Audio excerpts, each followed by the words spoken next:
Tenemos sobre la mesa un tema que, bueno, explotó en el fútbol mexicano este fin de semana. Explotó es poco.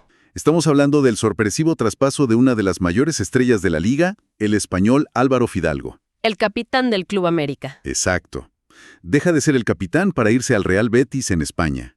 Y las fuentes son, una avalancha de reportes de todos lados. De México, de España, TDN, Fox Sports, Mundo Betis. De todo. Y la misión aquí es entender no solo los detalles del fichaje, sino, digamos, las capas que hay debajo. Claro. La motivación del jugador, la estrategia financiera detrás de un precio que a primera vista no tiene mucho sentido, y sobre todo una subtrama fascinante con la selección mexicana en pleno año de Mundial. Así es. Y lo que vamos a analizar es justo eso. Cómo se conectan todos esos puntos. ¿Ok? Y esas decisiones de carrera que lo cambian todo. Totalmente. Vamos a ver la cronología, que fue de vértigo, vamos a meternos con las cifras, que son la clave de todo, y explorar qué significa esto para los clubes y para el futuro del jugador. Perfecto. Entonces vamos a desempacar esto. El punto de partida es el sábado 31 de enero de 2026. Apenas hace unos días, Club América juega contra Necaxa. Y de repente, la noticia que nadie esperaba. El capitán y cerebro del equipo, Álvaro Fidalgo, el Mayito, no está en la convocatoria. Ni en la cancha ni en la banca. Nada. Las cámaras lo captan en un palco del estadio. Y en el lenguaje no verbal del fútbol, esa es la señal más clara que existe, ¿no? Es un grito. Es el protocolo no escrito que te dice traspaso inminente. Un club nunca, jamás va a arriesgar a un jugador a una lesión cuando hay una negociación millonaria a punto de cerrarse. Claro. Es proteger el activo, la regla número 1. Exacto. No rompas la mercancía antes de venderla. Y a partir de ahí, bueno, la maquinaria de los rumores se encendió a toda velocidad. Pero duró poco como rumor, la verdad. Fue casi inmediato. Sí. Figuras como el reportero Carlos Rodrigo Hernández de Fox Sports México salieron casi al instante a confirmar que el trato estaba cerrado, que Fidalgo ya se había despedido y que su destino era el Real Betis. Y aquí es donde entra el factor que convierte todo en una película de suspenso: el reloj, el tiempo. El mercado de fichajes de invierno en Europa, según todas las fuentes, cerraba el lunes 2 de febrero. Todo tenía que pasar en un suspiro. O sea, tenían un fin de semana. Un fin de semana para cerrar un trato de millones, para que un ídolo se despidiera y para organizar una mudanza transatlántica. Exactamente. Una presión brutal que, como veremos, probablemente influyó mucho en cómo se dieron las cosas. Sobre todo en el precio final, me imagino. Sobre todo en el precio. Y mientras las redes sociales de los aficionados del América, una locura. Pero lo que me llama la atención es que la mayoría de los mensajes no eran de enojo, sino de ¿Gratitud? buenos deseos. Sí. Y eso te dice todo sobre el estatus del jugador. No se iba cualquiera. No, para nada. Se iba un ídolo de verdad. Y esa reacción de la gente, esa gratitud, es la prueba irrefutable de su impacto. Para entender por qué duele tanto su salida, primero hay que entender quién era el Maguito. A ver, hagamos el perfil. Es un mediocampista español, 28 años, con un pedigrí muy, muy bueno. Sí. Se formó en las canteras de Oviedo, Sporting, pero el gran sello en su currículum es que es egresado de La Fábrica, la cantera del Real Madrid. Una de las mejores escuelas de futbolistas del mundo, sin duda. Pero, como le pasa a muchísimos, nunca llegó a debutar con ellos en primera división. El famoso embudo del Madrid. El salto al primer equipo es un embudo muy, muy estrecho. Jugó un partido de Copa del Rey y poco más. Totalmente. Y su llegada a México es curiosa. Fue en febrero de 2021 una petición personalísima del técnico de ese entonces, Santiago Solari. Que lo conocía del Real Madrid Castilla, del equipo B. Exacto. No llegó con un cartel de superestrella, para nada. Fue más bien una apuesta del entrenador. Pero es que su impacto fue inmediato y fue creciendo exponencialmente. Muchísimo. En 5 años pasó de ser él el jugador que trajo Solari a ser el capitán, el motor del equipo y, como bien dices, un ídolo para una de las aficiones más exigentes del continente. Su evolución fue tremenda. Y los números que citan las fuentes lo respaldan. Fue pieza fundamental en el tricampeonato del América, 3 ligas seguidas. Que se dice fácil, y a eso súmale un campeón de campeones, una Supercopa de la Liga MX, una Campeones Cup. Los datos coinciden. 227 partidos oficiales, 22 goles y 30 asistencias. Era el que marcaba el ritmo. Lo fascinante de su caso es que rompe un molde. Es común ver europeos en Latinoamérica, pero suelen ser figuras ya consagradas que vienen a cerrar su carrera. Claro, vienen a retirarse. Exacto. Fidalgo llegó con 23 años y se convirtió en leyenda aquí. No vino a retirarse, vino a explotar. Por eso su salida deja un vacío que va más allá de lo futbolístico. Es un vacío de liderazgo. ¿Ok? Y ahora entramos al nudo de esta historia, a lo que a muchos les hace ruido. El dinero. Las cifras. Las cifras de la transferencia. A ver, según portales especializados, el valor de mercado de Fidalgo es de unos 8.5 millones de euros. Una cifra considerable. Pero todos los reportes, de Estadio Deportivo a Mundo Betis, coinciden en que el Betis pagó una fracción de eso, entre 2 y 3 millones de euros. Una ganga. Se mire por donde se mire. Espera, déjame entender esto. Su valor es 8.5, pero pagaron 2 o 3. Eso no es un descuento, es un regalo. Suena a que alguien en el América se durmió en los laureles. ¿Cómo es posible? La respuesta está en una sola palabra. Contrato. El vínculo de Fidalgo con el América terminaba el 30 de junio de 2026, es decir, en 5 meses. En nada. Y esto puso al América entre la espada y la pared. Ahí está el truco. La disyuntiva clásica. O aceptas una suma mucho menor ahora, en invierno, o te arriesgas a que en 5 meses se vaya completamente gratis, porque ya sería libre de negociar con quien quisiera. Es una posición de negociación brutalmente débil para el club vendedor. Claro, el Betis y el jugador tenían toda la sartén por el mango. Toda la ventaja. Sabían que el América no podía permitirse el lujo de perder a su capitán y a un activo tan valioso a cambio de nada.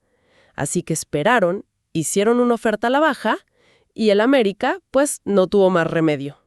Es una jugada maestra de gestión deportiva por parte del Betis. Pero lo más increíble es que, según las fuentes, no es la primera vez que lo hacen. Para nada. Y aquí es donde la historia se vuelve casi un patrón, ¿no? Sí. El medio estadio deportivo traza un paralelismo perfecto con otro fichaje, el del mediocampista argentino Guido Rodríguez. Ah, claro. En enero de 2020, Guido llegó al Betis desde el mismísimo Club América en circunstancias contractuales casi idénticas. ¡No puede ser! Su contrato también estaba a punto de vencer y el Betis pagó una cifra muy por debajo de su valor de mercado. Vaya, entonces esto no es casualidad, no es un golpe de suerte. ¿Podríamos decir que el Club América tiene una debilidad en la gestión de contratos de sus estrellas y que el Betis ya lo tiene identificado? Parece ser una tesis bastante sólida. Demuestra, por un lado, una gran inteligencia de mercado del Betis, que identifica estas oportunidades y tiene paciencia. Y por el otro, sí, deja en evidencia un área de mejora para el América. Claro, perder a 2 de tus mediocampistas más importantes en los últimos años, en condiciones tan desventajosas, es un patrón preocupante. Definitivamente. Ahora, esta necesidad del Betis no fue un capricho. Realmente necesitaban un jugador con el perfil de Fidalgo, ¿cierto? Correcto, no fue una compra impulsiva. Fue una necesidad estratégica muy clara. El entrenador, el chileno Manuel Pellegrini, había hablado públicamente de la urgencia de reforzar el mediocampo. Tenía muchas lesiones. Estaba lidiando con lesiones de jugadores importantísimos. Isco, Giovanni Lo Celso, Sofiane Amrabat. Buscaban lo que las crónicas en España llaman un director de juego.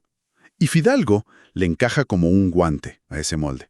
Ok, entonces, ya tenemos el panorama de los clubes. Para el América, una venta dolorosa, pero casi obligada. Para el Betis, un negocio redondo. Pero falta la pieza central, el jugador. El propio Fidalgo, desde afuera, parece una locura. Eres ídolo absoluto en uno de los clubes más grandes del continente. Ganas títulos, la gente te adora, y dejas todo para ir a un equipo de media tabla en España. Supongo que el sueño de jugar en la liga pesa más, ¿no? Esa parece ser la motivación principal. Las fuentes hablan de una revancha personal. Ah, claro. A pesar de haberse formado en el Real Madrid, nunca pudo jugar un solo minuto en la primera división de España. Para un futbolista español, esa es una espina clavada. Totalmente. A sus 28 años, en plena madurez y con la confianza por las nubes, esta era probablemente su última gran oportunidad para volver y demostrar que tiene el nivel para triunfar en su país. Es la oportunidad de cerrar un círculo, De volver a casa no como una promesa que no fue, sino como una estrella consolidada que llega a un equipo importante como el Betis. Tiene todo el sentido desde esa perspectiva. Dilema de la historia. La subtrama. La subtrama que lo complica todo y que lo hace tan interesante. Porque Álvaro Fidalgo acababa de obtener la nacionalidad mexicana. No te puedo creer la coincidencia en el tiempo. Es que es de película. Las fuentes señalan una fecha crucial, el 2 de febrero de 2026, justo el día que cierra el mercado. Ese día, Fidalgo cumple oficialmente los 5 años de residencia ininterrumpida en México que exige la FIFA para que un jugador naturalizado pueda jugar con una nueva selección. O sea, el traspaso se cierra en el umbral exacto de su elegibilidad. Es increíble. Y si conectamos esto con el contexto general, la decisión se vuelve monumental. Estamos en 2026. México es coanfitrión de la Copa del Mundo. Exacto. La posibilidad de jugar un mundial y encima hacerlo en el país que te adoptó futbolísticamente es una oportunidad que se presenta una vez en la vida. Es algo histórico. Entonces, su fichaje por el Betis, aunque legalmente no anula la posibilidad, sí que la complica enormemente. Muchísimo. Se habla de que el técnico de la selección, Javier Aguirre, lo tenía en la mira para la fecha FIFA de marzo. De hecho, México juega contra Portugal en el Azteca. Hubiera sido un debut soñado. Claro, pero la realidad es que su prioridad al aterrizar en Sevilla no va a ser pensar en la selección. Va a ser adaptarse a marchas forzadas a una de las ligas más rápidas y exigentes del planeta. Tendrá que ganarse un puesto. Ganarse un puesto, entender un nuevo sistema, conectar con nuevos compañeros, todo su foco estará puesto ahí. ¿Pero realmente es renunciar a la selección? Porque esa es la palabra que usan algunos medios. El diario Récord tituló que, con su salida, Fidalgo prácticamente renunciaba a la selección. Me parece muy fuerte. No podría hacer las dos cosas. Legalmente sí puede. No está renunciando en el papel, pero en la práctica es una declaración de prioridades. Ah, ok. Al elegir irse a la liga en este preciso momento, está priorizando su sueño personal por encima de la ruta más segura para llegar al Mundial con México. El camino más lógico habría sido quedarse. Claro, quedarse en la liga que el cuerpo técnico nacional sigue semana a semana, donde es figura indiscutida. Ahora, tendrá que brillar el doble en España para llamar la atención de Aguirre y compitiendo con otros jugadores. No es imposible, pero el camino se ha vuelto mucho más empinado. Ok, entonces para recapitular. Tenemos la crónica de la salida de un ídolo. Un movimiento que lo lleva a cumplir un sueño personal en España, pero que lo aleja en la práctica de otro sueño, jugar un mundial con México. Y todo esto fue posible por una astuta jugada financiera del Real Betis. Que repite una fórmula para explotar una debilidad contractual del Club América. Exacto. Y creo que, más allá de la noticia deportiva, esta historia nos deja una reflexión interesante sobre las encrucijadas que enfrentan los atletas. Decisiones que van mucho más allá del dinero y que definen un legado. Sí, totalmente. Y esto nos lleva a la pregunta final para quien nos escucha. ¿Qué pesa más en la balanza?